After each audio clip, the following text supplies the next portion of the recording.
ये कहानियाँ आपको सफल बना सकती हैं। 3 best motivational story in Hindi.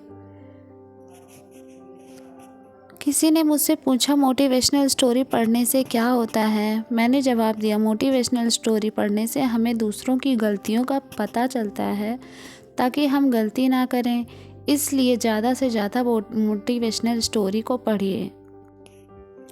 हार गया लेकिन खुद से जीत गया हमारी पहली मोटिवेशनल स्टोरी है। तो चलिए बढ़ते हैं अपनी कहानी की तरफ।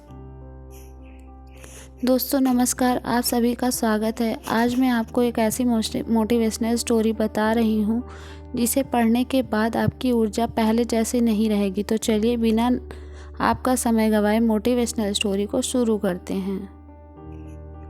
हरीश नाम का एक लड़का था। उसको दौड़ने का बहुत शौक था। वह कई मैराथन में हिस्सा ले चुका था, परंतु वह किसी भी रेस को पूरा नहीं करता था। एक दिन उसने ठान लिया कि चाहे कुछ भी हो जाए रेस पूरी कर जरूर करेगा। अब रेस शुरू हुई। हरीश ने भी दौड़ना शुरू किया। धीरे धीरे सारे धावक आगे निकल रहे थे, मगर अब हरीश थक गया था। वह रुक गया। फिर उसने खुद से बोला, अगर मैं दौड़ नहीं सकता तो कम से कम चल तो सकता हूँ ना। उसने ऐसा ही किया। वह धीरे धीरे चलने लगा, मगर वह आगे जरूर बढ़ रहा था। अब वह बहुत ज़्यादा थक गया था और नीचे गिर पड़ा। उसने खुद को बोला कि वह कैसे भी करके आज दौड़ को पूरी करेगा। वह जीत करके वापस उठा, लड़खड़ाते हुए आगे बढ़ने लगा और अंततः वह रेस पूरी कर गया। माना कि वह रेस हार चुका था, लेकिन आज उसका विश्वास चरम पर था, क्योंकि आज से पहले रेस को कभी पूरा ही नहीं कर पाया था। वह ज़मीन पर पड़ा हुआ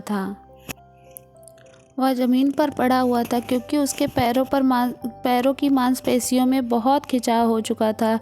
लेकिन आज वह बहुत खुश था, क्योंकि आज वह हार कर भी जीता था। हमारी दूसरी जो स्टोरी है वो है परिस्थितियों को दोष देना। काफ़ी समय पहले की बात है दोस्तों। एक आदमी रेगिस्तान में फंस गया था। वह मन ही मन अपने आप को बोल रहा था कि यह कितनी अच्छी और सुंदर जगह है। अगर यहाँ पर पानी होता तो यहाँ पर कितने अच्छे अच्छे पेड़ उग रहे होते और यहाँ पर कितने लोग घूमने आना चाहते होंगे। मतलब ब्लेम कर रहा था कि यह तो होता तो वो होता और वो होता तो शायद ऐसा होता। ऊपर वाला देख रहा था। अब उस इंसान ने सोचा, यहाँ पर पानी नहीं दिख रहा है। उसको थोड़ी देर आगे जाने के बाद उसको एक कुआं दिखाई दिया जो कि पानी से लबलब भरा हुआ था। काफ़ी देर तक विचार विमर्श करता रहा खुद से। फिर उसके बाद में एक रस्सी और बाल्टी दिखाई दी। इसके बाद कहीं से एक पर्ची उड़ के आती है, जिस पर्ची में लिखा हुआ था कि तुमने कहा था कि यहाँ पर पानी का कोई स्रोत नहीं है। अब तुम्हारे पास पानी का स्रोत भी है। अगर तुम चाहते हो तो यहाँ पर पौधे लगा सकते हो। वो चला गया दोस्तों। तो यह कहानी हमें क्या सिखाती है? यह कहानी हमें यह सिखाती है कि अगर आप परिस्थितियों को दोष देना चाहते हो तो कोई दिक्कत नहीं है, लेकिन आप परिस्थितियों को दोष देते हो कि अगर यहाँ पर ऐसा हो और आपको वह सर्विसेज मिल जाएं तो क्या परिस्थितियाँ को बदल सकते हो? हमारी तीसरी कहानी, ईमानदारी का फल। काफ़ी समय पहले की बात है। प्रतापगढ़ नाम का एक राज्य था। वहाँ का राजा बहुत अच्छा था, मगर राजा को एक सुख नहीं था। वह यह कि उसके कोई भी संतान नहीं थी और वह चाहता था कि अब वह राज्य के अंदर किसी योग्य बच्चे को गोद ले ताकि वह उसका उत्तराधिकारी बन सके और आगे की बागडोर को सुचारू रूप से चला सके। और इसी को देखते हुए राजा ने राज्य में घोषणा करवा दी कि सभी बच्चे राजमहल में एकत्रित हो जाएं। ऐसा ही हुआ। राजा ने सभी बच्चों को पौधे लगाने के लिए भिन्न भिन्न प्रकार के बीज दिए और कहा कि अब हम 6 महीने बाद मिलेंगे और देखेंगे कि किसका पौधा सबसे अच्छा होगा। महीना बीत जाने के बाद भी एक बच्चा ऐसा था जिसके गमले में एक बीज अभी तक नहीं फूटा था, लेकिन वह रोज़ उसकी देखभाल करता था और रोज़ पौधे को पानी देता था। देखते ही देखते 3 महीने बीत गए। बच्चा परेशान हो गया। तभी उसकी माँ ने कहा कि बेटा धैर्य रखो, कुछ बीजों को फलने में ज़्यादा वक्त लगता है। और वह पौधे को सींचता रहा। 6 महीने हो गए। राजा के पास जाने का समय आ चुका था, लेकिन वह डरा हुआ था कि सभी बच्चों के गमलों में तो पौधे होंगे और उसका गमला खाली होगा। लेकिन वह बच्चा ईमानदार था और सारे बच्चे राजमहल में आ चुके थे। कुछ बच्चे जोश से भरे हुए थे क्योंकि उनके अंदर राज्य का उत्तराधिकारी बनने की प्रबल लालसा थी।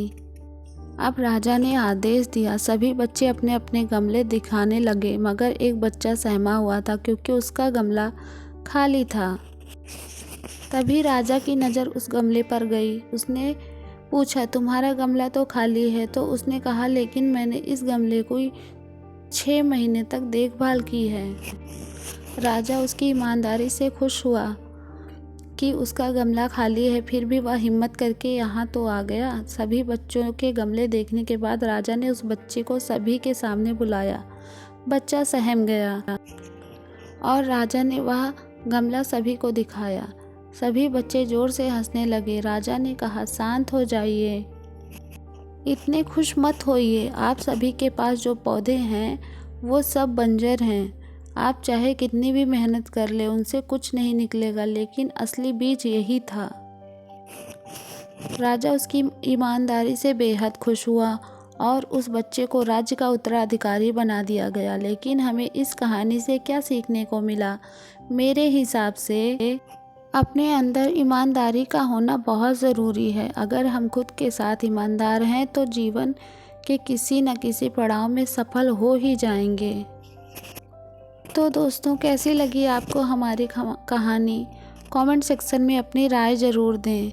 और मेरा वीडियो पसंद आया हो तो मेरे वीडियो को लाइक और चैनल को सब्सक्राइब करके बेल आइकन को दबाना ना भूलें, ताकि इसी तरीके की बेहद रोमांचक और खूबसूरत कहानियाँ मैं आपके साथ शेयर करती रहूँ।